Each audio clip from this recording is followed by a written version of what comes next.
ce qui est la forme absolue de la dictature, que chacun d'entre nous ait librement, entre guillemets, envie de se comporter comme un esclave.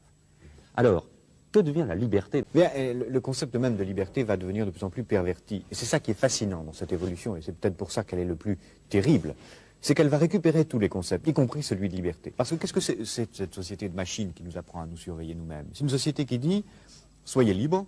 Elle va, sous prétexte de liberté, sous prétexte d'autonomie, créer les conditions de l'aliénation la plus formidable, qui est en quelque sorte l'aliénation par soi-même, volontaire, à une norme imposée de l'extérieur.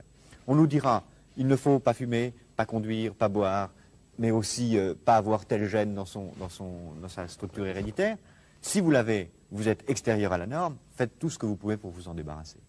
Et autrement dit, on fera que chacun d'entre nous ait librement, entre guillemets, envie d'être conforme à la norme. Que chacun d'entre nous ait librement, entre guillemets, envie de se comporter comme un esclave. Et ce qui est la forme absolue de la dictature, puisqu'on fera que chacun d'entre nous aura envie d'imiter un modèle, une copie, une sorte d'idéal standardisé qu'on nous imposera de l'extérieur. Et ce qui est fascinant, c'est que c'est à travers la médecine, à travers le bien et le mal, à travers le rapport à la mort, que cette nouvelle forme de société totalitaire est en train de s'installer.